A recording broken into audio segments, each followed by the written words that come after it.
वृंदावनेश्वरी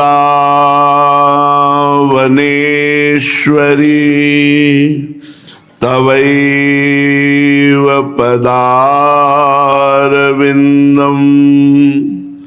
प्रेमामृतैकमकरंद रसौघपूर्णम्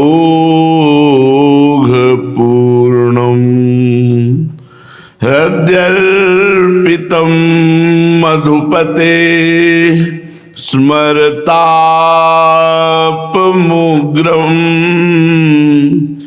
निर्वापयत् परम शीतलमाश्रयामि परम शीतलमाश्रयामि।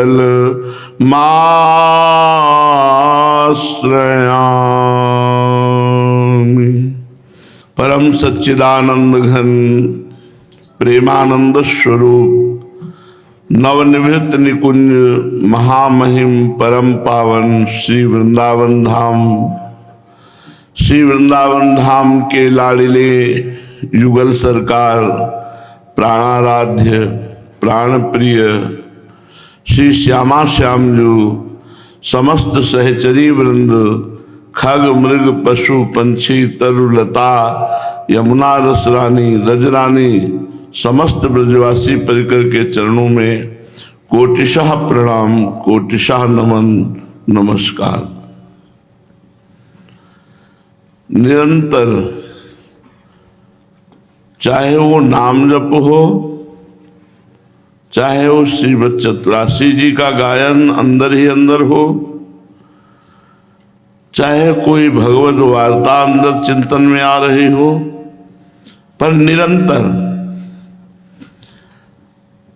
अंतर पड़ते ही माया की ऐसी धूल अंतःकरण में जमती है कि हटाने में तो बहुत समय लगता है, लेकिन मन को मलिन करने में कोई समय नहीं लगता। उपासक निरंतरता पर ध्यान दे, चाहे थोड़ा अंतराय भले हो जाए, 10 सेकेंड 20 सेकेंड का, एक बार राधा राधा, ये बहुत अच्छे साधन की बात करते हैं। नहीं तो हमने तो ये भी कहा है कि 24 घंटे में 24 मिनट जप लो, लेकिन वो प्रारंभिक फिर कहा घंटे 2 घंटे जप लो, ये उसको लगाने का प्रोत्साहन। लेकिन बात तो बनती है निरंतर जपने से। अंत में हमारे हृदय में नाम प्रकाशित हो जाए और नाम के दर्शन श्रवण के आनंद में कब शरीर छूट गया इसका पता ही न चले। इतना नाम में डूबे, अब वो स्वाभाविक ऐसी स्थिति आती है, अगर कभी 5 मिनट आप लोगों को आई हो कृपा से, कि अपने को शुद्ध ही नहीं, केवल नाम चल रहा, नाम सुनाई दे रहा, नाम दिखाई दे रहा है, अपने को शुद्ध नहीं कि मैं जप रहा हूं, मतलब अपनी शुद्ध ही नहीं है, अपनी सत्ता ही नहीं रह गई। निरंतरता, अंतर्मुखता, ये बहुत लाभदायक भगवदानंद में डुबोने वाली वस्तु है। जब आप निरंतरता और आश्रय, अपने पुरुषार्थ से निरंतर भजन करने की चेष्टा और भगवद आश्रय, बहुत जोर की बात बन जाएगी। ज्यादा प्रपंच होता है, फिर ज्यादा साधन प्रपंच होता है। विरत बहुकर्मा, छठदम शील विरत बहुकर्मा, निरत निरंतर सज्जन धर्मा। निरंतर सच्चिंतन, यही सज्जन धर्म है। सच्चिंतन, राधा राधा, राम हरि कृष्ण, भगवान के जो भी नाम है, निरंतरता पकड़िए। कुछ समय आपको परेशानी पड़ेगी, चंचल मन को, मलिन मन को निरंतर प्रभु में लगाना बहुत कठिन सा लगता है, लेकिन अभ्यास में बड़ी ताकत होती है। यदि आप वैखरी से जप का अभ्यास करें तो उपांशु चलने लगेगा, और जब उपांशु में एकाग्रता करें तो देखिए मानसिक चलने लगेगा। मानसिक जब तक सिद्ध ना हो जाए तब तक मानसिक पर विश्वास न करें, क्योंकि अभी मन भजन में लगा फिर हट जाएगा। एक माया का वायु झकोरा आया और हमारी स्थिति बिगड़ गई। आश्रय स्थिति नहीं बिगड़ने देगा, और पुरुषार्थ ये अन्य असाधन नहीं होने देगा। बस पुरुषार्थ और अनन्य आश्रय यही सिद्धावस्था है। जितना हमें दिया है भगवान ने उतने में हम संतुष्ट हो जाएं। लौकिक सामग्री में जो हम क्रियाएं कर रहे हैं उनका परिणाम केवल जीवन जीने का है, लेकिन सत्संग जो सुन रहे हैं ये जीने का परम लाभ है। साधन धाम मोक्ष कर द्वारा मनुष्य जीवन से भजन किया जाए तो इसी जन्म में हम मुक्त हो जाए। भगवान करुणामय है, उनकी करुणा हर समय बरस रही है। चाहे जैसी बाहरी परिस्थिति हो या अंदर की स्थिति, हमें नाम नहीं छोड़ना। प्रार्थना है, हमारी बात मान लीजिए। राधा राधा राधा राधा बस एक कानों में पहुंचता है, दूसरों के भी और अपने कानों में। जितने लोग राधा नाम कीर्तन सुनेंगे उन सबका कीर्तन सुनने से परम लाभ तो होगा ही, और आपके ऊपर श्री जी की विशेष कृपा होगी। नाम कीर्तन, गुण कीर्तन, लीला कीर्तन, चिंतन। देखो भगवान आंख न दिए होते तो थोड़ी देर सोचो कैसा लगता। भगवान हमको कान न दिए होते तो कैसा लगता, जबान न दिए होते तो कैसा लगता। एक व्यक्ति आए कि अब इनका उद्धार कैसे होगा, ना आंख है देख नहीं सकते, कान नहीं है भगवत चर्चा नहीं सुन सकते, नाम जप नहीं सकते, जबान नहीं। अब आप विचार करो क्या जीवन। हमें भगवान ने कान दिया, भगवान ने जबान दिया, भगवान ने नेत्र दिया, हम इनको सार्थक कर ले। फिर शब्द याद रखो, निरंतरता। चाहे जैसे बने निरंतरता, कुछ समय चलाओ। राधा नाम चल रहा है, कभी शरणागत मंत्र चल रहा है, कभी निज मंत्र चल रहा है, कभी चतुरासी जी चल रही।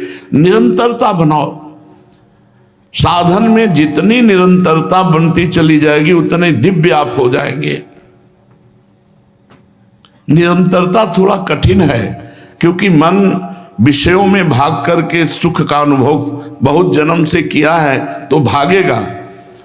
जहां जहां आपका मन जाए वहां वहां प्रभु को देखिए, या जहां जहां मन जाए वहां से हटा के अपने लक्ष्य पे लगाइए। दो ये साधन है जिनके द्वारा हम बहुत जल्दी चंचल मन को एकाग्र कर सकते हैं निरंतर भजन के लिए। साधन को हरि भजन है, कै सत्संग सहाय।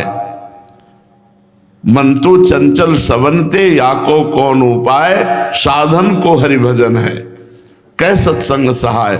सत्संग सुनते रहो, ये तुम्हारी सहायता करेगा मन को जीतने के लिए, विषय भोगों से वैराग्य के लिए, भगवत तत्व की जिज्ञासा के लिए। इसलिए निरंतरता बहुत अमृत शब्द है। जिसके जीवन में निरंतरता आ गई भगवत मार्ग की, थोड़े दिन का भाई ये कष्ट है, इसको सह लो, आगे आनंद की ही धारा है। और जगत में थोड़ा सा सुख दिखाई देता है, आगे क्लेश ही क्लेश, अशांति ही अशांति है। निरंतरता के लिए हमारे चित्त को सबसे ज्यादा बाधा पहुंचा सकता है काम, और कोई नहीं। तीन बातें भगवत प्राप्ति में बहुत बाधक मानी गई, कामिनी, कंचन और कीर्ति। जिसे पुत्र तृष्णा, वित्त तृष्णा, और लोकैष्णा कहा गया है। श्रीपाद कह रहे हैं ये सबसे जोर की है बात, काम कामनी, जो काम से प्रेरित होकर कामनी की तरफ हमारी दृष्टि जाती, स्त्री की तरफ भोग वासना की वृत्ति लेकर के, ये बहुत हानिकारक है। अब आप लोग उस स्थिति को नहीं समझेंगे, क्रिया बाधक नहीं है, चिंतन बाधक है। विदेहराज जनक जी को इसीलिए विदेहराज कहा गया कि उनका निरंतर गाढ़ चिंतन इतना होता कि शरीर सुखद स्थिति में है या दुखद स्थिति में, शरीर भोग में है या वैराग्य में, इससे कोई मतलब नहीं रहता। निरंतरता में स्थिति आ जाती है। क्रियाएं आपकी बहुत भागवतिक हो रही हैं और चिंतन आपका गलत हो रहा है तो परिणाम ठीक नहीं है। क्रियाएं आपकी संसारिक हो रही, चिंतन आपका भागवतिक हो रहा है, बहुत जोर का परिणाम आएगा। जैसे हमने अपने जीवन में 10 करोड़ रुपए कमाए, 5 मिनट सत्संग सुना, हमें वैराग्य हो गया तो हम 10 करोड़ बैंक में छोड़ दिए, यमुना जी में छोड़ दिए, भंडारे कर दिए, निपट गया। हमारी बहुत यश कीर्ति हो रही, सत्संग सुना, थोड़ा ज्ञान आया कि ये तो अज्ञान की बात है, खत्म यश कीर्ति, तुम्हारा कुछ नहीं।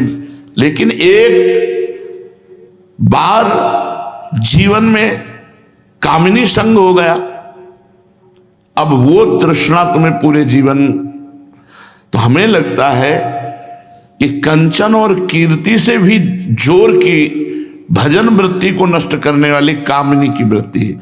इसलिए श्रीपाद कह रहे हैं स्त्री रूपा मेध्य पिंडे मुहुर्मृत धिया नित्य लोलुभ्यमानम चक्षुर्न क्षुद्र जीवैरपि विहित मृषा माननात्यंत मग्न जिह्वा मिष्टान्न निष्ठा विरमति नो मनाग वित्त संग्रधनु चित्तम हा वृंदारण्य कान्या भवति मम गतिश्चेदहम त्वस्थितोस्मि। जब हमारा मन काम से प्रेरित होकर कहीं भी काम की पूर्ति की स्थिति ढूंढता है, उस समय गाढ़ चिंतन होता है। और विषय का गाढ़ चिंतन हो या ना हो, काम का बहुत जोर के होता है। इसलिए गोस्वामी जी ने कहा कामी ही नारी प्यारी जिमी, प्रभु मुझे कैसे प्रिय लगो, जैसे कामी पुरुष को स्त्री। वो एकांत बैठा हो या चल रहा हो, जैसे कोई भगवत चिंतन अभ्यासी डूबा रहता है, ऐसे वो स्त्री चिंतन में डूबा रहता है। स्त्री रूपा मेद्य पिंडे मुहुर मृत धिया,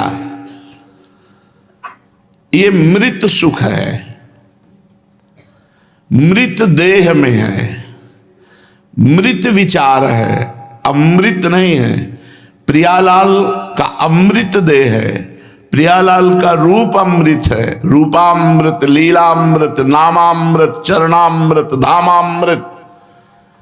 हम रहते मृत लोक में हैं, हमारा शरीर मृत है, स्त्री शरीर मृत है, इसका चिंतन मृत है, इसका भोग मृत है। मुहुर मृत धिया, बुद्धि नष्ट हो जाती है, वही चिंतन गाढ़ चलता रहता है। एक एक चेष्टा का चिंतन, एक बस वही चिंतन उसको नष्ट कर देता है। ध्यायतो विषयान पुंसात् संगास्तेषुपजायते। जब हमारा चिंतन होता है विषय का, ये बहुत खतरनाक है। हम बहुत शोध के बात करें, क्रिया उतनी खतरनाक नहीं जितना चिंतन खतरनाक है। क्रिया हुई, निपट गया, लेकिन चिंतन निरंतर वो अंदर खोखला करता है। क्या है शरीर में, अपने या स्त्री शरीर में क्या है, कौन सा सुख है, भगवान की माया का आकर्षण है केवल। अस्थि, मांस, मज्जा, नस नाड़ियां का क्या है इसमें? कौन सी ऐसी जगह है जो हमारे शरीर में सुखद हो या किसी शरीर में सुखद हो? केवल बुद्धि का भ्रम बैठ गया, और इतनी जोर का बैठ गया है, जीना मुश्किल हो जाए, जीना मुश्किल हो जाए। प्राण देना अच्छा लगेगा लेकिन वियोग अच्छा नहीं लगेगा। स्त्री की आसक्ति प्रकट हो जाए तो प्राण देना सहज हो सकता है लेकिन उसको छोड़ना सहज नहीं हो सकता। एक ही रास्ता बचता है, अगर भगवान बचा ले तो बचा ले, नहीं तो मृत हो जाएगा, जी नहीं सकता। वो आसक्ति इतनी प्रबल होती। बिल्व मंगल जी अपने घर की सारी संपत्ति, चिंतामणि बहुत सुंदर वैश्या थी, वो भी अनुराग करती थी बिल्व मंगल जी से। बिल्व मंगल जी तो न्यौछावर थे। अब वैश्या को तो धन चाहिए, धन की एक सीमा होती है घर गृहस्थी में। माता पिता का सारा वैभव सब वैश्या के यहां क्रम बाय क्रम देते रहे। अंतिम में जब माता पिता ने देखा था कि वैश्यागमन करने लगा तो बड़ी सुंदर सुशील पतिव्रता लड़की से विवाह कर दिया। अब चित्त जहां रमा है तो फिर हट नहीं सकता। उधो मन माने की बात, दाग छुहारा छाणी अमृत फल विष कीड़ा विष खात। मन मान गया तो दाग छुहारा नहीं खाएगा, विष का कीड़ा विष ही खाएगा। कभी अपनी पत्नी की तरफ देखा ही नहीं। अंतिम बार जब धन की वृत्ति के लिए घर आए तब पत्नी को देखा और कहा, अगर तुम मुझे जिलाना चाहती हो तो कुछ तुम्हारे पास स्वर्ण या धन हो तो दे दो। आज तक जिंदगी में बात ही नहीं की थी जब से ब्याह हुआ था। तो उसने कहा, प्राणेश्वर ये जीवन आपके लिए है। कैसी मतलब कैसी आसक्ति कैसी होती है। पतिव्रता पत्नी सुंदर, आज तक बात नहीं की, उसने अपने श्रृंगार उतार कर सौभाग्य के दे दिए। बड़ी विचित्र दशा में गए। चिंतामणि ने कहा, कहां से लाए हो? बिल्वमंगल जी ने कहा कि मेरी पाणी ग्रहण की हुई एक पत्नी जिसको आज तक मैंने देखा नहीं, आज देखा है। आपकी सिवा मैं जी नहीं सकता, इसलिए उसके चरणों में प्रार्थना की तो ये आभूषण धिक्कार है। अब क्या इसके बाद लाएगा तू? निकल यहां से। जहां अधिक आसक्ति होती उसका वियोग मार देता है, मार देता है। वो कोई आसक्तिवान ही जान सकता है, दूसरा नहीं जान सकता। दो चार उनके जन थे, धक्का लगाया, बाहर करो इसको। भगवान की शायद कृपा को यही मंजूर था। अब घायल हृदय, हा चिंतामणि, हा चिंतामणि।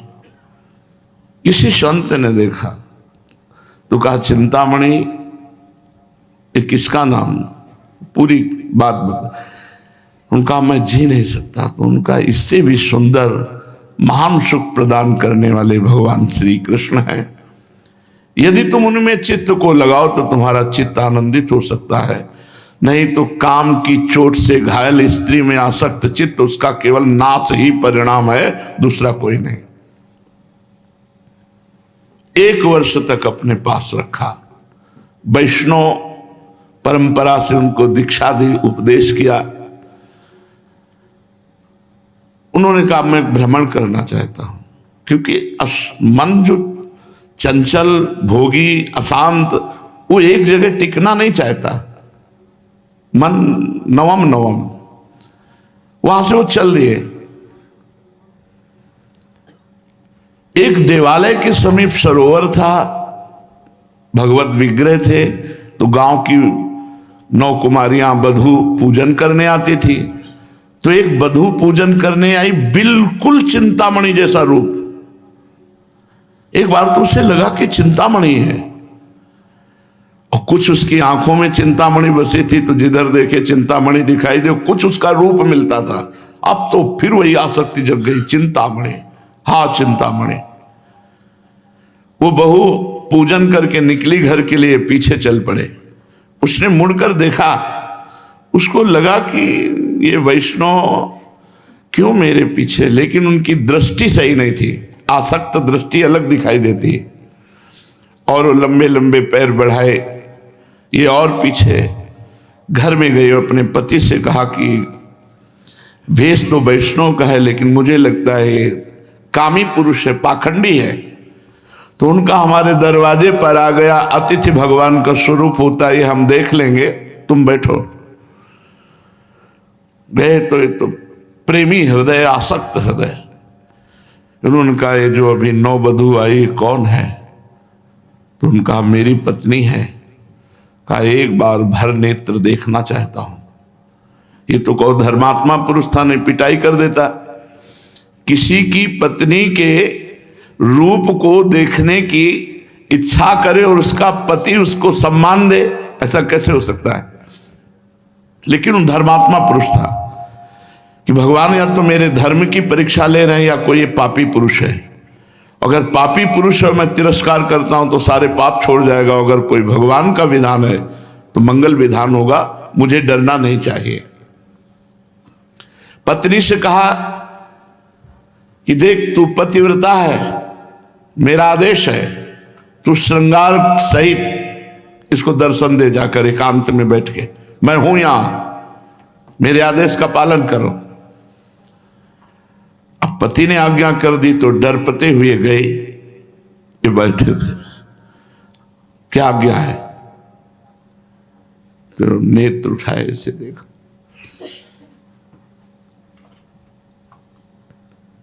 हृदय विकल हो गया।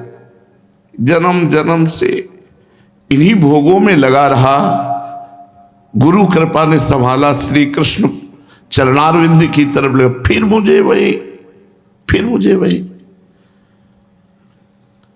कहा देवी क्या 2 सुई मिल सकती है? उनका अवश्य, बस इतनी ही मांग थी, 2 सुई दे दो। वो गए और 2 सुई ले आई। उनका हे श्री कृष्ण, इन नेत्रों ने जन्म जन्म मुझे भटकाया, अब नहीं भटकूंगा। फिर वही रूप देख करके मुझे चिंतामणि की जलन, वही आग, वही। जय श्री कृष्ण।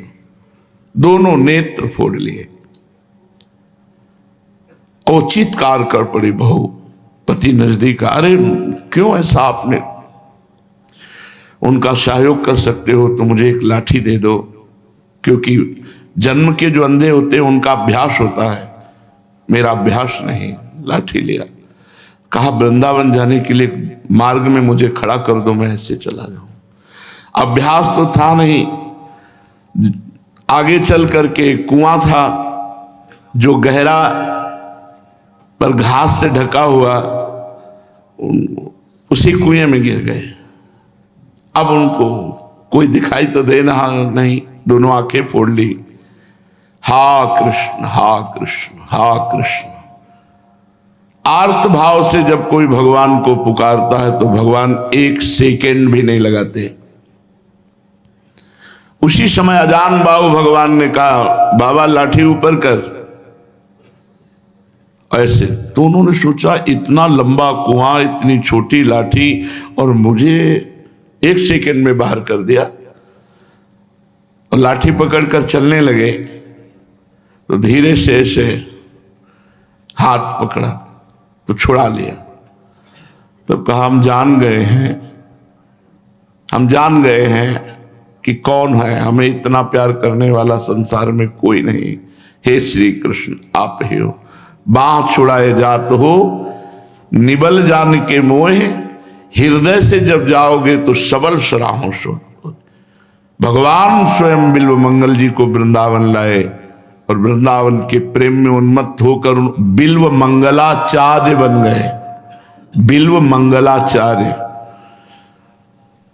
बड़े सुंदर सुंदर श्लोकों से भगवान की महिमा का गान किया, पर सबसे पहले वंदना की चिंतामणि की। क्योंकि हे गुरु स्वरूपा चिंतामणि, यदि तुम हमारा तिरस्कार न करती तो मैं आज श्री कृष्ण प्रेम की इस स्थिति को न प्राप्त करता। तो चित्त की वृत्ति जब आसक्त हो जाती है, फिर जो चिंतन बनता है वो हटाना बहुत कठिन होता है, बहुत कठिन। आसक्ति है लेकिन जा नहीं सकती, आसक्ति बहुत कठिन होती है। विषय भोगना एक अलग चीज होता है, आसक्ति होना एक अलग चीज होता है। किसी के रूप में आसक्त हो जाना, किसी से प्रेम हो जाना, किसी से अपनापन। भोगी पुरुष ऐसा नहीं करता। भोगी पुरुष तो नवम नवम केवल अपने भोग की चाट को रखता है, लेकिन आसक्त पुरुष एक पे आसक्त हुआ तो चाहे त्रिभुवन की सब सुंदरी आ जाए, वो आंख उठा के नहीं देखेगा, उसी पर आसक्त होगा। ऐसी आसक्ति चिंतन में पूरी की पूरी अधिकार कर लेती, फिर दूसरा चिंतन नहीं रहता। इसलिए श्रीपाद कह रहे हैं, स्त्री रूपा मेध्य पिंडे मुहुर मृत धिया नित्य लोलुभ्यमानम।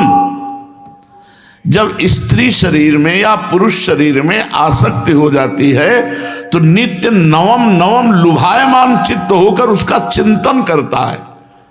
हमें सबसे ज्यादा यही बाधक लगता है। कंचन का तो वैराग्य, जो जहां है वहीं छोड़ दो, भाग जाओ।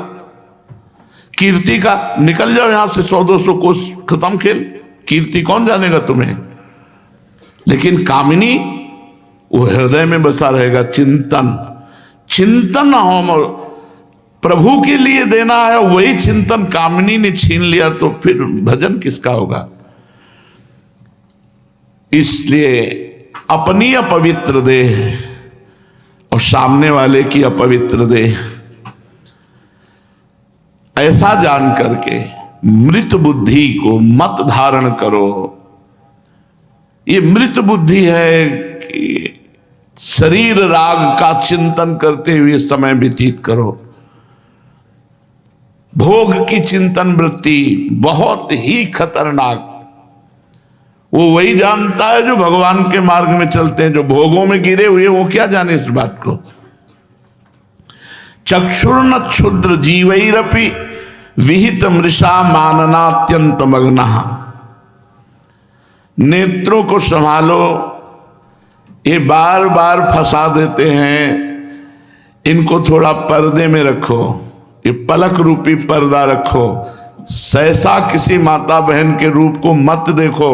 शास्त्र आज्ञा करता है, जो चाहे आपन कल्याणा सुजस सुमति शुभ गति शुभ नाना सो पर नारी लीलार गोसाई तजो चौथ के चंद की नाई। जैसे चौथ का चंद्रमा देखने से कलंक निश्चित लगेगा कोई, ऐसे ही पराई माता बहनों के मुख चंद्र को देखकर काम भाव से निश्चित पतन हो जाएगा।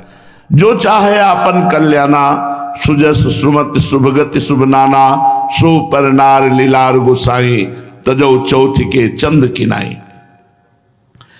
जिव्यामिष्टान्न निष्ठा विनमति नमनाग वित्त संग्रधनु चित्तम। जबान अच्छे अच्छे पदार्थ खाने के लिए ही सदैव लालायित रहती है। जैसे मछली को चारा दिखाई देता है, कांटा नहीं दिखाई देता, और जब खाती है तो कांटा उसे फंसा लेता है। ऐसे ही हमें भोजन स्वादिष्ट दिखाई देता है, लेकिन उसमें जो आसक्ति रूपी कांटा है वो नहीं दिखाई दे रहा है। अगर भोजन का स्वाद लेने का भाव बना हुआ है तो भगवत प्रेम जागृत नहीं होगा। खान पान सुख चाहत अपने, तिनको प्रेम छुअत नहीं सपने। प्राण पोषण के लिए जो श्री जी का प्रसाद मिला, खट्टा मीठा अच्छा डाल दिया, उसका कोई महत्व नहीं। अंदर से एकाग्रचित होकर के भोजन का स्वाद वो कांटे की तरह फंसा लेगा, बार बार चिंतन करेगा, आज ये मिले आज ये मिले। महात्माओं के बड़ी विचित्र तरीके होते हैं इंद्रियों को सुधारने के। एक महात्मा को खीर याद आई, बहुत खीर मिले, बहुत दिन हो गए खीर नहीं खा। बार बार चिंतन संभाले, वही दूध चावल चीनी मेवा की पड़ी खीर बार बार ध्यान में आवे, पर ये तो बहुत गड़बड़ है। भगवान के ध्यान की जो जगह है वहां खीर ध्यान में आ रही। एक भगत को ढूंढा जिसके कई जानवर बंधे थे, गाय भैंस। बोले भैया तुम्हारे यहाँ दूध होता है? बोले महाराज बड़ी कृपा है भगवान की, तो तुम साधु सेवा कर सकते हो? बोले महाराज आज्ञा करो। बोले 10 आदमी की खीर बनानी है। ठीक है महाराज, 2-3 घंटे रुको, अभी हम बढ़िया मेवा डाल के बनवा देते। 10 आदमी जितना खाए उतनी खीर बना दे कड़ाह भर के। हाँ महाराज बुलाओ। बोले हम ही हैं 10, हम ही अकेले पाएंगे, पर 10 आदमी हो और आप कमरे से बाहर हो जाओ। तो 2-3 आदमियों के इतना तो पाया और इसके बाद मन कहने लगा नहीं अब बस नहीं, खीर पानी है। और पाया, उल्टी हो गई, फिर उसी को मिलाया खीर। अरे जिंदगी में खीर नहीं, जिंदगी में खीर नहीं। अब मन कहने लगा खीर नाम से उल्टी आने लगी, खीर खीर खीर। तो अति, जैसे आग में सहाते सहाते घी डालो तो अग्नि बढ़ती चली जाएगी, लेकिन इकट्ठे झप से डाल दे तो बुझ जाएगी। बहुत भोगासक्ति धीरे धीरे भोग को पुष्ट करती है, और कोई अतिशय भोग हो जाए, अतिशय, तो घृणा पैदा हो जाएगी, क्योंकि उनमें कुछ सुख है नहीं, चाहे जो भोग हो। ये अनुभव करने चलोगे तो जीवन बर्बाद हो जाएगा। तो महात्माओं के अनुभव मान लो। कह रहे जिह्वा मिष्टान्न निष्ठा, जिह्वा को प्राय मीठा बहुत प्रिय होता है। विरमति नमनाग वित्त संग्रह चित्तम, चित्त में इसका प्रभाव बना रहता है। भोजन और जनेन्द्री इनका बहुत सीधा संबंध है, रसेंद्री और जनेन्द्री का सीधा संबंध है। भजन में जिसकी उन्नति हुई है आज तक, उसने भोजन के स्वाद को छोड़ा है, तभी उन्नति हुई है। अब अपने लोगों को स्वाद की तो बात जाने दो, पेट भरने की व्यवस्था, पेट भरने की आश्चर्य मानोगे। कहते हैं काशी अन्नपूर्णा की नगरी किसी को भूखा नहीं रहने देती। हम आपको बता रहे हैं, वहीं रहे हैं, और माता ने कसौटी के लिए कई कई दिन भूखे रखा है। 80 घाट के भिक्षुकों के बीच में बैठ जाते थे शाम के जाके, एक नियम था बस, कमंडल का ढक्कन खोल के ऐसे बैठ गए। आते थे दानी लोग, आते थे जो देते थे। तो अब जैसे सतुआ बांटना, 200 साधु बैठे हैं तो इतना इतना सतुआ, पर जो ही ढक्कन में उतना सतुआ आया, तो जैसे शहद और आयुर्वेदिक औषधि चाटी जाती है, ऐसे गंगा जल मिला के चाट लिया वैसे भजन के लिए। और गंगा जी में इतने पावरफुल परमाणु होते हैं कि दूध में भी उतने नहीं होते। ऐसी गंगा जी की पुष्टता हमको अनुभव में आती थी। गंगा जल से संपूर्ण भोजन की पुष्टता हो जाती थी। एक दिन इतनी विकलता भोजन की हुई, इतनी विकलता हुई, लगा कि आज भोजन मिलना चाहिए, एकदम विकल। तो 2 साधु आए 80 घाट में। वह कपड़ा लत्ता से पता चलता था कि महंत है। दंडवत महाराज, हम ऐसे किसी से बोलते नहीं थे। कहा दंडवत, कहाँ रहते हो? कहा घाटों में। भोजन कहाँ पाते हो? कहा जो घाट में मिल जाता है। आज चलो हमारे यहाँ पालो। संकल्प, उनके साथ गए। उनका तो पूरा महल, लेकिन महादेव की इच्छा देखो, 2 घंटे बैठे रहे। वो दोनों महात्मा आए नहीं जो लिवा के गए थे। दूसरे महात्मा बोले कैसे बैठे हो? वह महात्मा लिवा के आए थे कि हम भोजन पंगत तो हो गई। तो उनका अच्छा तो नहीं मिलेगा, बोले आना हो तो कल आना, आज तो आना नहीं। हर हर महादेव। उठे वहां से चले। ऐसा हंसी आई, मन से कहा कि देखा तुम्हारी निष्ठा की पूर्ति के लिए भगवान शिव ने विधान किया, जाके भी नहीं मिला। भजन करना है तो भोजन से भजन का नाश भी होता है और भोजन से भजन की वृद्धि भी होती है। अगर भजन की लगन लगी है तो भोजन की स्वाद दृष्टि नहीं रहनी चाहिए, और भोजन की स्वाद दृष्टि है तो भजन की लगन दृष्टि नहीं रही। भजन का आनंद तब होता है जब छाती की एक एक हड्डी गिन लो। कृष्ण तन शीस जटा एक बेनी, हृदय जपत रघुपति गुण श्रेणी। जानकी जी के लिए आया, कृष्ण तन शीस जटा एक बेनी। जो बेनी है वो जटा रूप हो गई है। शरीर की एक एक अस्थि गिन सकते हो। अशोक वाटिका में माता ऐसे रहती थी। कृष्ण तन शीस जटा एक बेनी, हृदय जपत रघुपति गुण श्रेणी। भगवान के गुणों का चिंतन करते हुए नाम पाहरू दिवस निश ध्यान तुम्हार कपाट, लोचन निज पद जंतित जाहि प्राण के बाट। क्या जीवन है। सच्ची मानिए, राम जी को तो 14 वर्ष वनवास में जो कष्ट नहीं हुआ, वो भरत जी ने अयोध्या में रह के उनसे बढ़कर कष्ट सहा।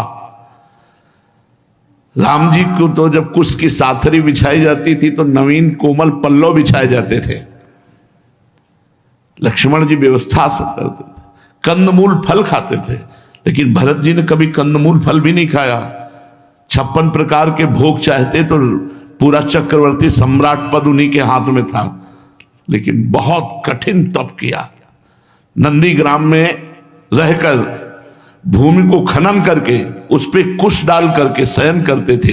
पादुका की पूजा करके आदेश पालन करते हुए चक्रवर्ती सम्राट महाराज दशरथ के संपूर्ण वैभव की सुरक्षा, सब संपत्ति रघुपति के आही सेवक की तरह बहुत कठिन तप भरत जी करते थे।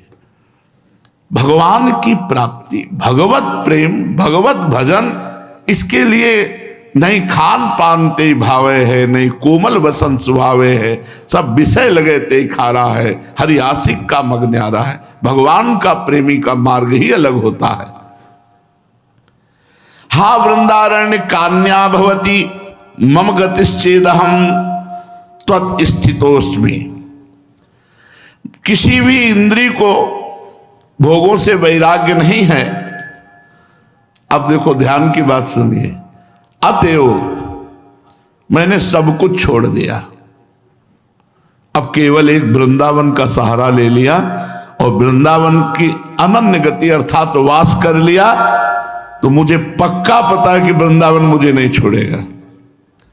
तो जब कल ये प्रश्न हुआ था कि जिसके कान नहीं, जबान नहीं, नेत्र नहीं, उसका कल्याण कैसे होगा?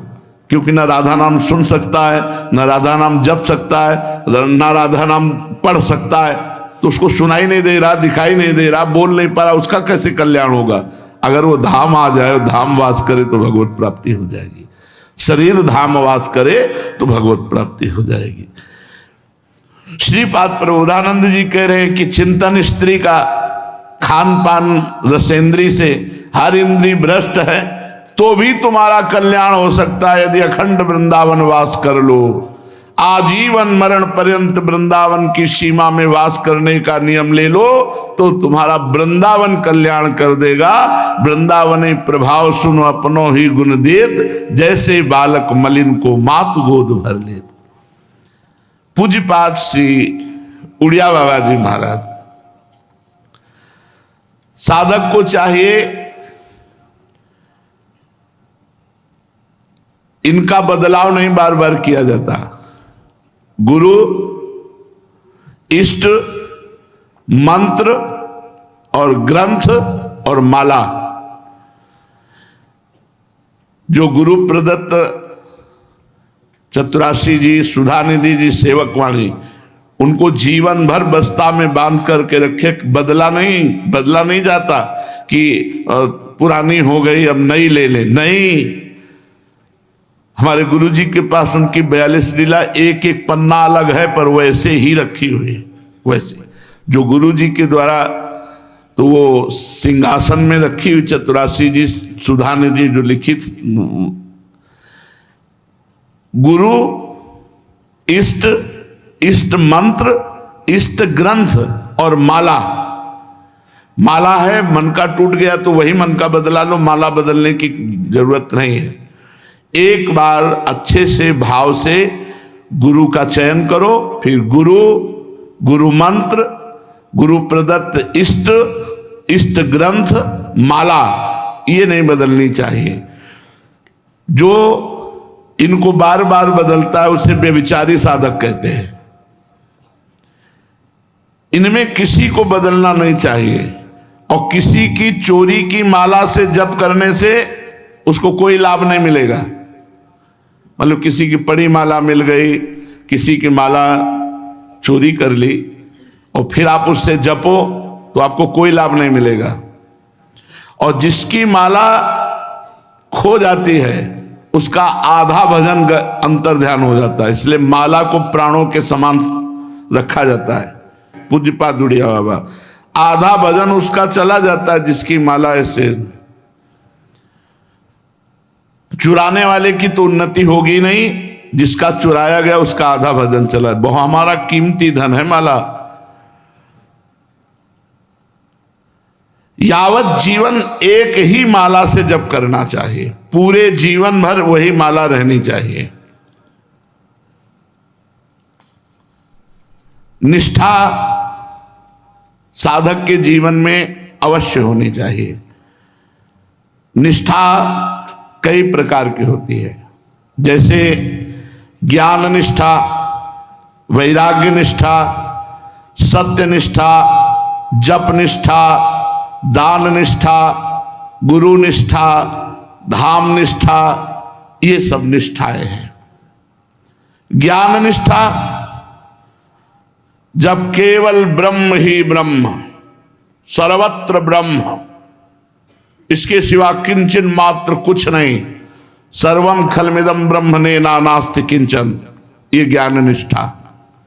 फर्क नहीं पड़ना चाहिए इसमें, सामने से आके कोई हमें मारे भी तो हमें यही देखना है, मैं ही आत्मस्वरूप हूं, दूसरा कोई नहीं, ब्रह्म ही है, दूसरा कोई नहीं है। अगर हमारी जबान हमारे दांतों से पिस जाए तो हम किसको दोष देंगे? ऐसे ही सब आत्मस्वरूप है तो मानी जाएगी ब्रह्मनिष्ठा।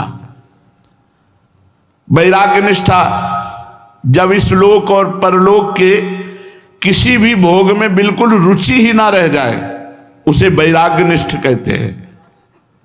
सत्य निष्ठा, अपना सर्वस्व नष्ट हो जाए पर सत्य नहीं छोड़ेंगे, जैसे महाराज हरिश्चंद्र, महाराज युधिष्ठिर, ये सब सत्यनिष्ठ महापुरुष, चाहे सर्वस्व का नाश हो जाए सत्य नहीं छोड़ सकते। इतने सत्यवादी थे कि युद्ध में चक्रव्यूह की रचना होती महाराज युधिष्ठिर जी के सामने, तो रात्रि में दुर्योधन आता और कहता, भ्राताश्री आज कौन से चक्रव्यूह की रचना कल के लिए की गई, तो बता देते थे। इसीलिए युधिष्ठिर जी के सामने एक चक्रव्यूह की रचना की जाती और उनके एकांत में तुरंत दूसरे चक्रव्यूह की रचना की जाती, क्योंकि वो जो बताते तो दूसरे दिन जब जाते तो वो चक्रव्यूह होता ही नहीं। युधिष्ठिर जी सत्य बोलते थे। सत्य निष्ठा, साक्षात भगवान में स्थिति, प्राण चाहे चले जाए पर झूठ नहीं बोलेगा, झूठ आचरण नहीं करेगा, छल कपट नहीं करेगा, सत्य निष्ठा। जप निष्ठा, रात दिन केवल एक ही कार्य नाम जप, दूसरा कोई साधन नहीं। उठते बैठते चलते फिरते साधन नाम में केवल नाम, उसे कहते हैं जपनिष्ठ, नामनिष्ठ, जपनिष्ठ। जो जपनिष्ठ होते हैं बहुत जल्दी भगवत प्राप्ति हो जाती है, पर निष्ठा आना कठिन है। धामनिष्ठ, श्रीपाद प्रबोधानंद जी महाराज जी से रोज सुनते हैं धामनिष्ठा।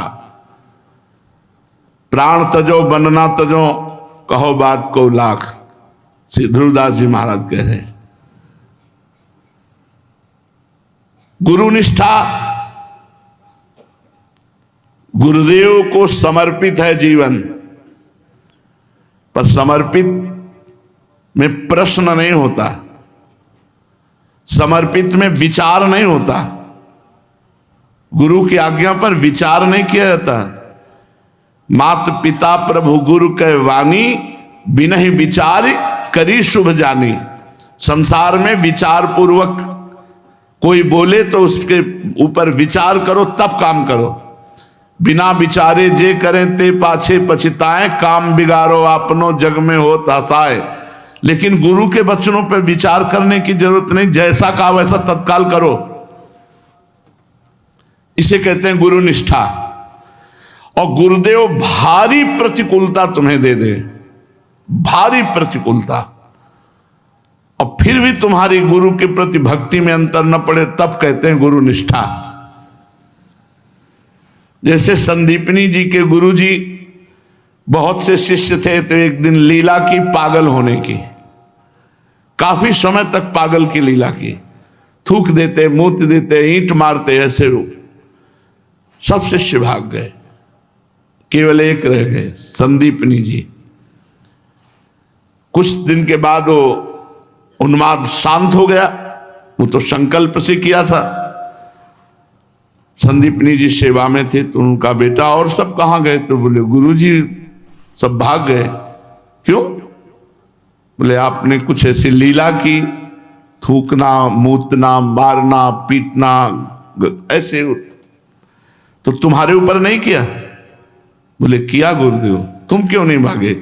गुरुजी आपको भोजन कौन पवाता, आपको स्नान कौन कराता, और आपके सिवा हमारा कोई है भी नहीं, तो हम जाऊं तो कहां जाऊं? बोले बेटा मैं तुम्हें आशीर्वाद देता हूं कि जगत गुरु भगवान श्री कृष्ण तुम्हारे शिष्य बनेंगे आके। संसार में तुम्हारे जैसा सम्मान किसी को नहीं, क्योंकि भगवान के गुरु होने का, तो द्वारिकाधीश भगवान की गुरु संदीपनी जी। संदीपनी जी भगवान श्री कृष्ण के गुरु हैं।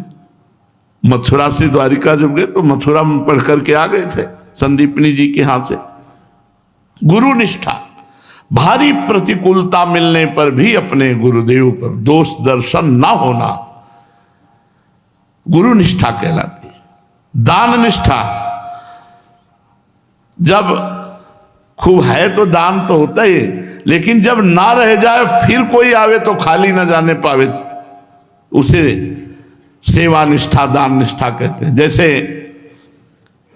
पीपाजी और सीता सहचरी महाभागवत चीदर चिदरानी जी के यहां आए। चीदर जी ने चिदरानी जी से कहा अपनी पत्नी से कि बहुत बड़े महाभागवत आए हैं।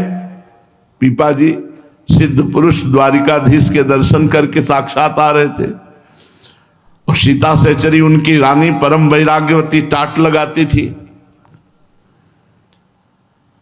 चिदरानी जी से कहा आज धोखा हो जाएगा, क्योंकि ना खिड़की रह गई, ना दरवाजा रह गया, ना पात्र रह गए बेचने के लिए, ना कोई उधार देगा, कैसे अतिथि का स्वागत करेंगे।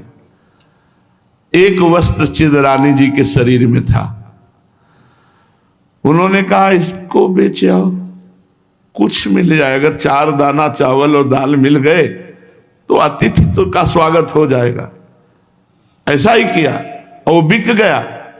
जो रुपया पाई में बिका हो उसी के दाल चावल लाए बनाए, और चीदर जी सामने आकर घर के बैठक में बैठे हुए थे, छप्पर के नीचे। कहा आप दोनों पा लीजिए, एक ही थाल थोड़ा। तो सीता सहचरी जी ने कहा भक्ता इनको भी तो बुला रहे। बोले नहीं, रहने दो, आप दोनों पा लो। दरवाजा देख के ही समझ गई थी कि दरवाजे में केवल दरवाजे के पल्ले तो है नहीं, क्योंकि वो भी बिक चुके हैं।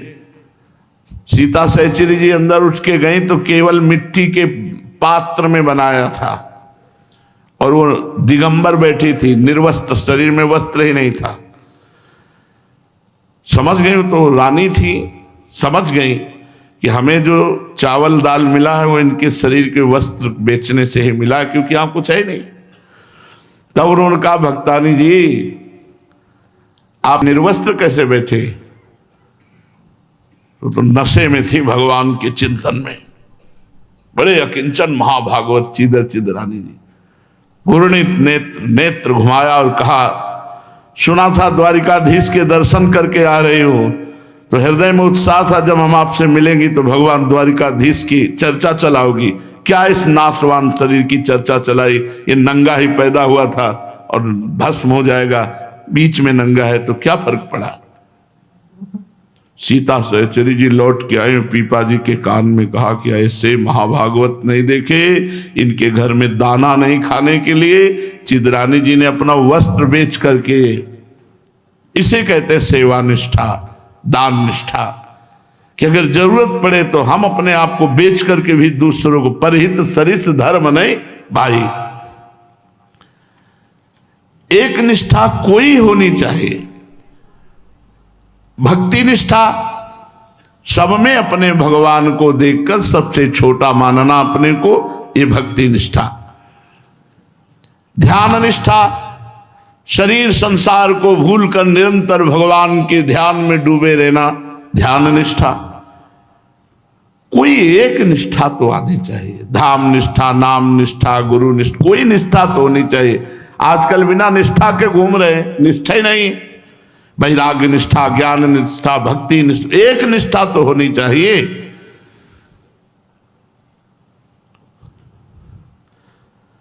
बाबा एक प्रश्न है, आप कहते हैं स्वप्न झूठा है, तो बाबा स्वप्न में जैसे हमने काम भोग की बात देखी तो स्थूल शरीर का ब्रह्मचर्य नष्ट हो जाता है, तो अगर स्वप्न झूठा था तो स्थूल शरीर का ब्रह्मचर्य क्यों नष्ट हो गया? हम बाबा उत्तर देते हैं, हम स्वप्न में सूक्ष्म शरीर से जो चिंतन करते हैं उनके संस्कार रहते हैं, किंतु उनसे जागृत अवस्था में विकार नहीं बन पाया, संस्कार बन पाया। तो स्वप्न अवस्था में वो विकार बनेगा और स्थूल शरीर पर उसका प्रभाव पड़ेगा। तो जब तुम स्वप्न को झूठा, तो ये जागृत भी तो झूठा है, स्थूल शरीर भी तो झूठा है। जब स्वप्न में तुम थे तो स्थूल शरीर का ज्ञान नहीं था, जब स्थूल शरीर में हुए तो स्वप्न शरीर झूठा, दोनों झूठे, ना ये सत्य ना वो सत्य। इसलिए निरंतर नाम जप करो, संस्कार ही गंदे ना बन पाए, गंदे संस्कार ही ना बन पाए। चलते हैं श्रीमद् भागवत महापुराण। भगवान श्री द्वारिकाधीश जी महाराज 16,108 8 पटरानियां, 16,100 रानियां जो भौमासुर के यहां से लाए, सबके 10-10 पुत्र हुए, सबके।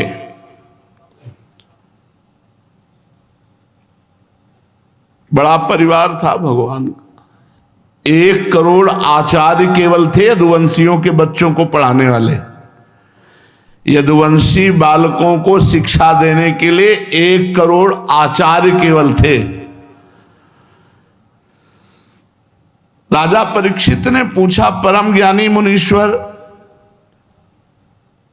भगवान श्री कृष्ण जी जब रुक्मिणी का हरण करके ला रहे थे तो उनके बड़े भाई रुक्मी ने युद्ध किया था, बड़ा तिरस्कार किया था, और वो इस घात में रहता था कि श्री कृष्ण को कब मार डालूं, बदला ले लूं। और ऐसी स्थिति में अभी आपने पीछे कहा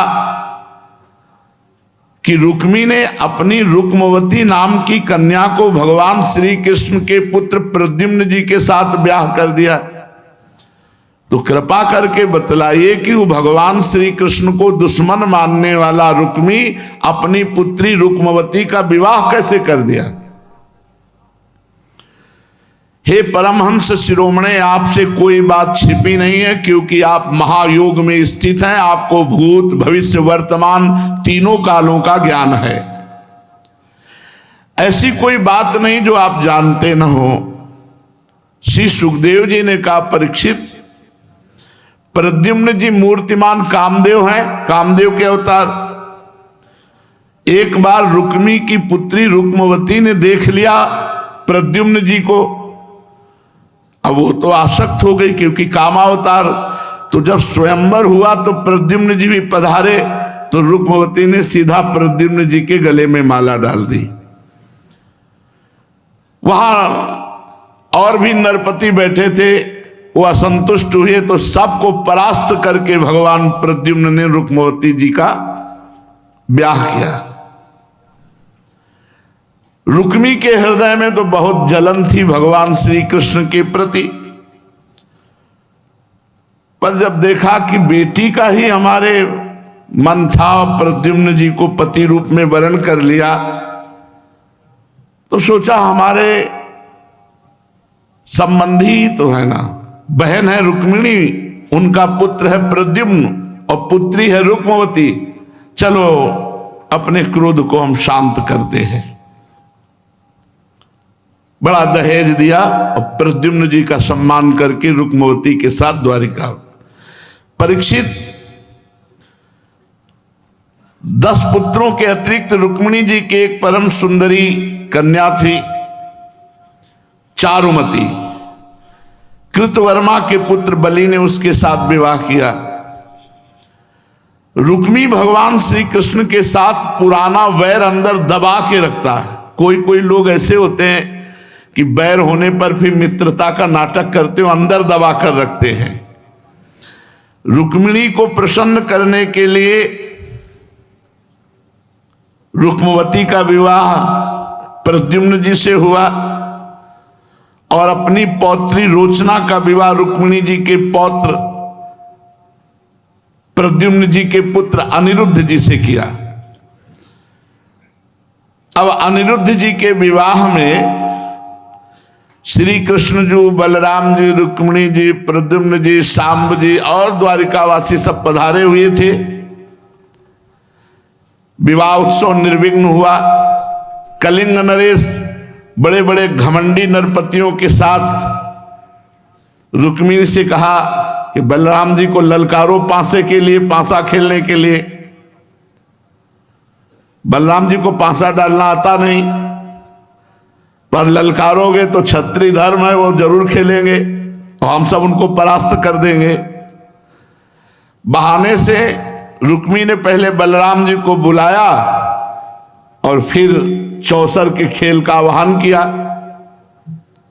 अब बलराम जी को खेलना नहीं आता था, तो बलराम जी ने पहले 100 मोहर रखी, फिर 1000 मोहर, फिर 10,000। अब वो लोग सब प्रवीण थे, जीत लिया। बलराम जी जो रखते वो सब हार जाते। तो कलिंग नरेश दांत दिखा दिखा कर बलराम जी का उपहास कर रहे थे। बलराम जी को हंसी सहन नहीं हुई। रुक्मी ने 1,00,000 मोहरों का दाव लगाया। बलराम जी का पांसा पड़ गया, जीत गए बलराम जी। परंतु वो लोग धूर्ततावश कहने लगे, नहीं नहीं, जीत तो मेरी हुई है। बलराम जी क्रोध से तिलमिला उठे। वैसे ही स्वभाव में भी बलराम जी ने 10 करोड़ मोहरों का दांव रखा। द्यूत क्रीड़ा के नियम के अनुसार बलराम जी का ही पांसा पड़ा, पर रुक्मी ने और उन दुष्ट राजाओं ने कहा नहीं नहीं, कलिंग नरेश ने कहा जीत हुई रुक्मी की। तो बलराम जी ने कहा सत्य मैं कहता हूं, ये पांसा मेरी तरफ पड़ा 10 करोड़ मोहरों का। तो आकाशवाणी हुई, धर्म पूर्वक निर्णय किया जाए तो जीत बलराम जी की हुई है, पांसा बलराम जी का पड़ा। आकाशवाणी को भी झूठ मानकर ये लोग हंसी उड़ाने लगे बलराम जी की। बलराम जी की हंसी उड़ाते हुए कहा, बलराम आखिरकार तुम कोई राजा थोड़ी हो, बन बन भटकने वाले ग्वाले हो, पासे खेलना क्या जानो, पासों और बाणों से खेलना हम राजाओं का काम है। और ऐसा कह के सब उपहास कर दिए। बलराम जी खड़े हुए, चिंतन किया, सोई मूसल आ गया, हल मूसल, मूसल आ गया। कलिंग ने से दांत ये मारा, मूसल तो पूरी 32 अंदर चली गई। जितने हुआ बैठे थे मार मूसल मार डाला, रुक्मी को मार डाला। जो रुक्मिणी जी का भाई था बड़ा, मार डाला। मूसल बलराम जी हैं फिर तो। अरे भाई, इनके क्रोध का, जब जनक जी ने कह दिया सीता जी के स्वयंवर में कोई धनुष नहीं उठा पा रहा था, और राम जी गंभीर मुद्रा में बैठे थे। जनक जी ने कहा अगर मैं ऐसा समझता पृथ्वी वीरों से खाली हो गई है, कोई भगवान शंकर के इस अजगव को उठाने वाला ही नहीं पैदा हुआ, तो मैं कभी ऐसा प्रण नहीं करता कि जो अजगव का खंडन करेगा उसे जानकी को ब्याह दूंगा। मुझसे बहुत बड़ी भूल हो गई, क्योंकि पृथ्वी में अब कोई वीर ही नहीं बचा। तो लक्ष्मण जी ने कोई आज्ञा थोड़ी मांगी थी, कूद पड़े और कहा जनक, रघुवंश विभूषण भगवान जहां विराजमान है वहां ऐसी बात कह दी कि वीर नहीं। अरे प्रभु का अनुशासन पाऊं तो तुम धनुष की बात कहते हो? इस ब्रह्मांड को कच्चे घड़े की तरह तोड़ दूं, धनुष को 100 योजन ऐसे बरसाती छत्ते को कहते कुकुर मुत्ता, ऐसे बरसाती छत्ते की तरह से तोड़ दूं, ब्रह्मांड को कांचे घर की तरह। ब्रह्मांड हिलने लगा। भगवान ने कहा लखनलाल शांत। जहां वो ऐसे तो राम जी रोक देते, तो कहा अगला अवतार जो होगा ना तुमसे बड़े बन के आएंगे, क्योंकि जब मर्यादा है, बड़े रोक रहे तो रुकना। बलराम जी ने मुद्गल का स्मरण किया, मार मुग्धर, मार मुसल, सबको, रुक्मी को मार डाला। कलिंग नरेश दांत दिखा दिखा कर हंस रहे थे। बलराम जी ने उनकी जो बत्तीसी तोड़ी, खून से वो जितने राजा थे मार के किसी की जांग तोड़ दी, किसी के हाथ तोड़ दी, किसी की खोपड़ी फोड़ दी, खून से लथपथ सब वहां से भागे। भगवान श्री कृष्ण ने देखा कि रुक्मिणी जी थोड़ा चेहरा फर्क में पड़ा कि भाई है मारा गया। श्री कृष्णचंद्र जी ना बलराम जी की तरफ ना रुक्मिणी जी, मौन चुप, क्योंकि इधर बोले तो रुक्मिणी जी नाराज हो जाएगी, इधर बोले तो बलराम जी। रुक्मी की मृत्यु पर कुछ नहीं कहा, बिल्कुल मौन रहे भगवान। पर नववधू को लेकर के फिर वहां से विदा हुए। अनिरुद्ध जी का विवाह उषा जी से भी हुआ। ये बड़ा गूढ़ प्रसंग है। महात्मा बलि जी को तो प्राय सबको ही जानते हैं, 3 पग पृथ्वी का दान भगवान वामन को किया। बलि जी के 100 पुत्र थे, उनमें सबसे बड़ा पुत्र था बाणासुर। इसके 1000 भुजाएं थी। भगवान शंकर का नित्य पार्षद। भगवान शंकर एक बार तांडव कर रहे थे, तो 2 भुजाओं से ताली तांडव के साथ बजाने लगे, तो प्रसन्न होकर भगवान ने कहा जा 1000 भुजा हो जाए। तो 500 इधर 500 इधर, और महान बलशाली, पूरी पृथ्वी में कोई जोड़ नहीं भाई, 500 भुजा और इधर 500, 1000 भुजा वाला।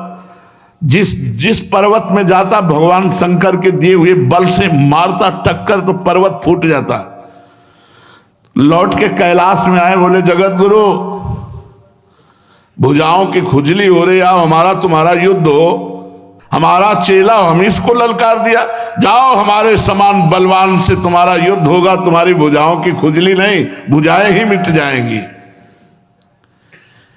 दैत्यराज बाणासुर भगवान शंकर का परम भक्त था, समाज में बड़ा आदर था और बड़ा बुद्धिमान था।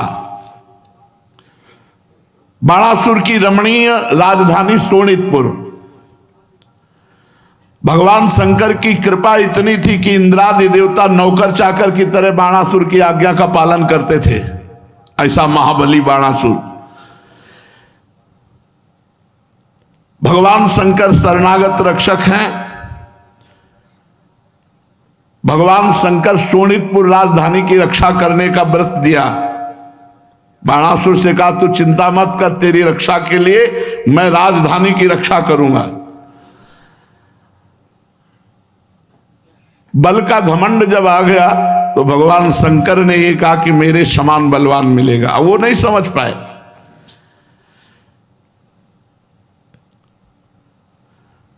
बाणासुर की प्रार्थना सुनकर भगवान ने कहा, जिस समय तेरे नगर की ध्वजा टूटकर अपने आप गिर जाए उस समय जान लेना मेरे समान बलवान आएगा और तुम्हारे भुजाओं की खुजली मिटा देगा, तेरा घमंड चूर चूर हो जाएगा। बाणासुर बड़ा हर्षित हुआ कि कोई तो लड़ने वाला मिलेगा। वो भगवान शंकर के आदेश का चिंतन करता रहा कि कब वो वीर आएगा जो हमसे लड़े। भुजाओं में बल की खुजली होती थी। बाणासुर की एक कन्या थी जिनका नाम उषा जी था। ये बहुत सुंदरी थी और ऐसे महल में जहां पक्षी भी प्रवेश नहीं कर सकता, जहां वयोवृद्ध और न स्त्री न पुरुष, ऐसे वीरों का पहरा था। उषा जी के महल में पहला पहरा वयोवृद्धों का था और दूसरा था जो न स्त्री न पुरुष, वो वीर वहां रक्षा में रहते थे महल की। एक दिन स्वप्न में उषा जी ने अनिरुद्ध जी को देखा और इतना देखा, काफी देर स्वप्न चला। अनिरुद्ध जी से मिल रही हैं, बात कर रही हैं, हंस रही हैं, अनिरुद्ध जी गले से लगा रहे और स्वप्न टूट गया। स्वप्न में देखे हुए अनिरुद्ध जी के प्रति उनकी इतनी आसक्ति हो गई, वो प्रगट में चिल्ला कहने लगी, हा प्राण प्यारे तुम कहां गए। और विह्वल विकल होकर के बैठ गई तो देखा आसपास सखियां घेरे हुए हैं, तो एकदम सकुच गई। सखियों ने कहा, क्या देखा स्वप्न में? कुछ नहीं बताया। बाणासुर के मंत्री का नाम था कुंभांड। उनकी एक कन्या थी जिसका नाम चित्रलेखा था। चित्रलेखा ने देखा कि गंभीर विषय है, छुपा गई हम सबसे, एकांत में हुई। और चित्रलेखा ने कहा, मुझे इतना कला कौशल प्राप्त है कि त्रिभुवन का मैं चित्र बना सकती हूं, तो मैं चित्र बनाऊंगी और तुम अंगुली भर रख देना कि तुम्हारे स्वप्न में कौन आया था। अंदाज से कहा। बहुत प्रसन्न हो गई उषा जी, गले लगा लिया, सखी तूने मेरे मन की बात जान ली। बोले, मन की नहीं, चित्र बनाऊंगी और अपहरण करके तुम्हारे पास लाऊंगी। त्रिभुवन में कहीं भी कोई होगा, देवता गंधर्व मनुष्य कोई भी, अपहरण करके लाऊंगी, मैं तुम्हारी सखी हूं। अब तो उषा जी बड़ी प्रसन्न हो गई। चित्रलेखा जी चित्र बनाना प्रारंभ किया। उषा जी ने कहा, मैं पहले बता दूं, सांवला सांवला, अजान बाहु, कमल के समान नेत्र, पीतांबर धारण किए, मेरे चित्त को चुरा ले गया। अब मैं उसके बिना जी नहीं सकती। मेरा प्राण वल्लभ अगर नहीं मिला तो मैं कुछ दिन में ही अपने शरीर को छोड़ दूंगी विरह में। चित्रलेखा ने कहा, सखी तुम कैसी बात करती हो, मेरी फिर चित्रकला का मतलब क्या रहा? त्रिभुवन में कोई ऐसा नहीं जिसका मैं चित्र न बना दूं। ध्यान के द्वारा मैं पूरे त्रिभुवन का चित्र बना सकती हूं। तुम केवल पहचान लेना कि यही है। मैं तुम्हारी विरह व्यथा न शांत कर दूं तो तुम्हारी सहेली नहीं। अब वो चित्र बनाना शुरू किया। चित्रलेखा ने पहले देवताओं के चित्र बनाए, गंधर्व के, सिद्धों के, चारण के, पन्नग, दैत्य, विद्याधर, यक्ष, मनुष्य। जब मनुष्यों में वसुदेव जी के पिता शूर, इनका बनाया तो कहा, हां इसी वंश में हो सकता है। फिर वसुदेव जी का बनाया, इसी वंश में हो सकता है। फिर श्री कृष्ण का बनाया, बस इन्हीं में से है, यही इसी वंश में है। प्रद्युम्न जी का बनाया और लज्जित हो गई। और जो ही अनिरुद्ध जी का बनाया तो कहा, यही है, हमारे चित्त को चुरा ले। भगवान जैसे राम लक्ष्मण भरत शत्रुघ्न, ऐसे वासुदेव संकर्षण प्रद्युम्न अनिरुद्ध, ये भगवान का चतुर्व्यूह अवतार है।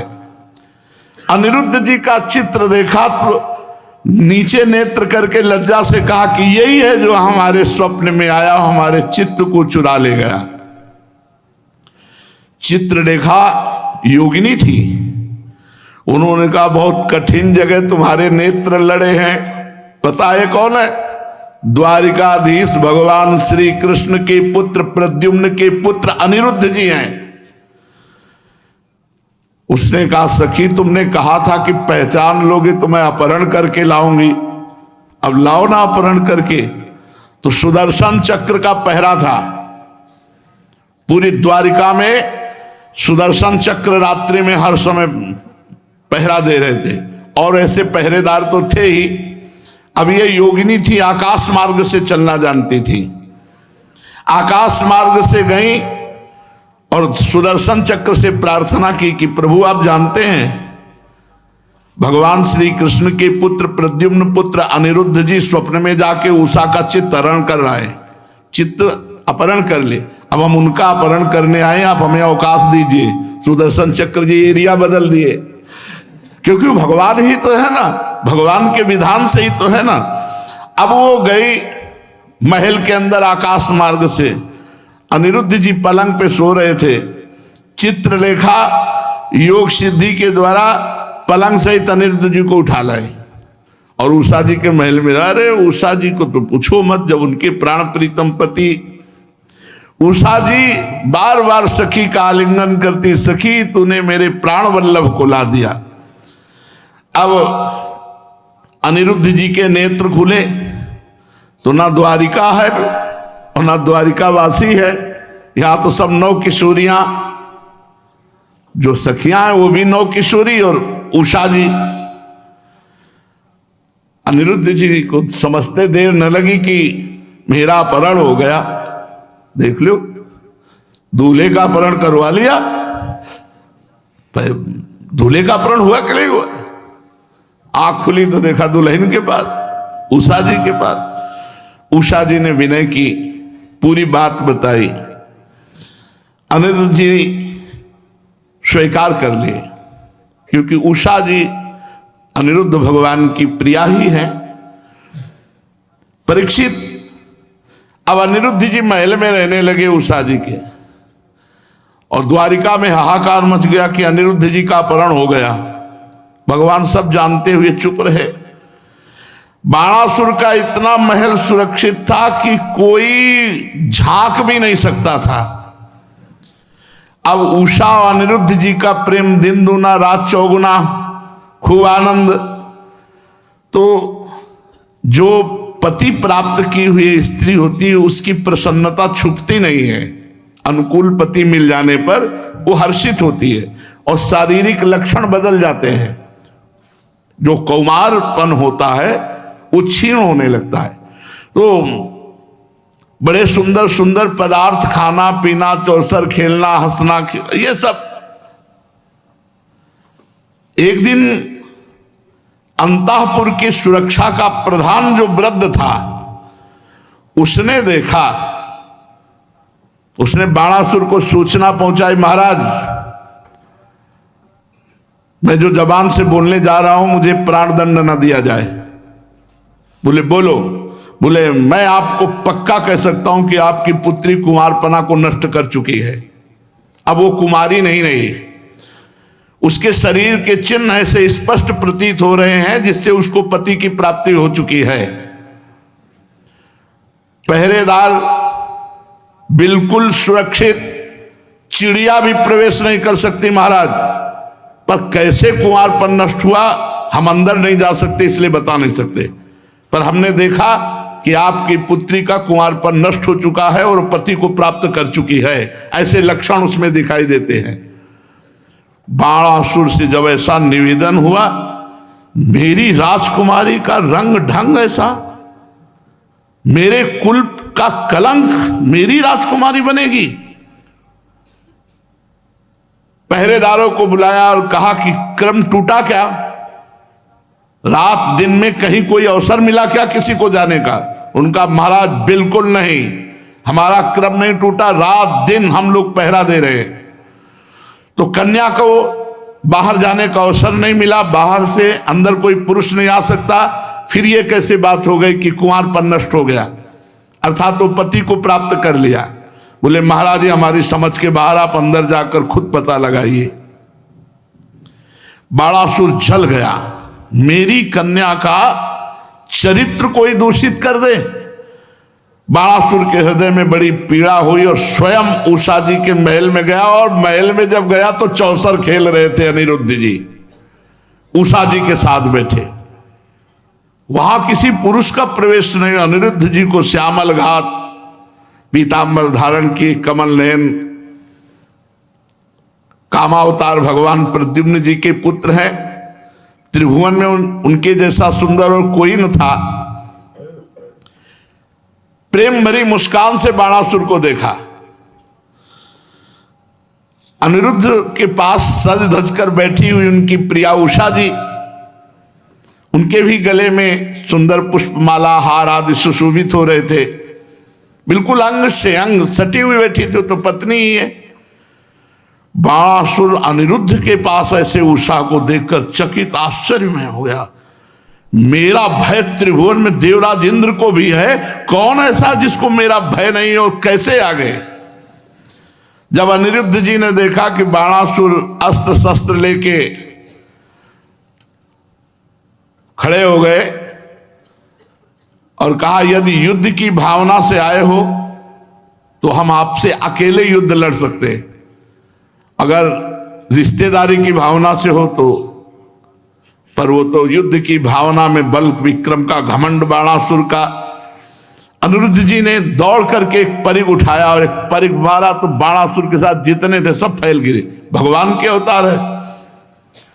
जैसे सिंह जो है सुअरे को, दल को खदेड़ खदेड़ कर मारता है, ऐसे बिना अस्त्र के अनिरुद्ध जी ने खदेड़ खदेड़ कर बाणासुर के जितने भी परिकर के थे सबको मारा। अनिरुद्ध जी ने सैनिकों के सिर, भुजा, जंघा ये सब तोड़ फोड़ दिए। बाणासुर ने देखा एक अकेला मेरी सेना का संहार कर दिया, तिलमिला उठा और मंत्र के द्वारा नागपाश का प्रयोग किया, जो मेघनाथ ने भगवान श्री राम और लक्ष्मण जी के ऊपर किया था। नागपाश से बांध दिया अनिरुद्ध जी को। उषा जी ने देखा मेरे प्रीतम को नागपाश से बांध लिया गया, वो चिल्ला चिल्ला करके रोने लगी। 4 महीने अपहरण किए हुए हो गए थे। पूरी द्वारिकापुरी में हाहाकार मचा था कि ये कोई प्रथा है क्या कि बाप भी और ऐसे बेटा भी। जन्म लेते ही 10वें दिन के बाद अपहरण हो गया था प्रद्युम्न जी का, और अभी 9 किशोर थे, अनिरुद्ध जी का अपहरण हो गया। 4 महीने पता नहीं चला। 4 महीने उषा जी के पास, 4 महीने बाद ये बाणासुर को पता चला। नारद जी सूचना प्रधानमंत्री विश्व के हैं, वो बीड़ा बजाते हुए द्वारिका पहुंचे। भगवान श्री कृष्ण ने कहा कि नारद जी तुम्हें पता है अनिरुद्ध जी का अपहरण हो गया। तो नारद जी मुस्कुराए कि सबका सब कुछ पता है आपको, हम ही से बोलवाना चाहते हो। बोले महाराज अनिरुद्ध जी बाणासुर के बंदी गृह में नागपाश से बंधे हुए पड़े हुए हैं, और ऐसा ऐसा पूरा सब बात बता दी। अरे भगवान ने तुरंत चढ़ाई की शोणितपुर पर। श्री कृष्ण, बलराम जी, प्रद्युम्न जी, सात्यकी, गद, साम, सारण, नंद, उपनंद, भद्र, ये 12 क्षोणी सेना लेकर के शोणितपुर बाणासुर के ऊपर चढ़ाई कर दी। बाणासुर ने देखा यदुवंशियों की सेना कोटा पर कोटा सब नष्ट करते हुए राजधानी के अंदर प्रवेश करती आ रही है। बाणासुर की तरफ से भगवान शंकर, स्वामी कार्तिकेय और स्वयं 1000 भुजा वाला बाणासुर और बड़ी सेना। भगवान श्री कृष्ण, बलराम जी रणभूमि में जब देखा देवादिदेव भगवान शंकर को नंदी पे सवार, 6 मुख कार्तिकेय जी, भगवान श्री कृष्ण ने कहा क्या आदेश है। महादेव जी ने कहा सब काट डालना, केवल 2-2 रखना। तो बोले महाराज आप जब सामने रहेंगे तो फिर कैसे हम युद्ध करेंगे, क्योंकि आप सामने रहेंगे। बोले एक बाण है जन्मणास्त्र, वो मार देना, हम जब मोबाइल लेते रहेंगे तुम अपना काम करना। भगवान शंकर और भगवान श्री कृष्ण इशारे से बात हुई। तो आगे चर्चा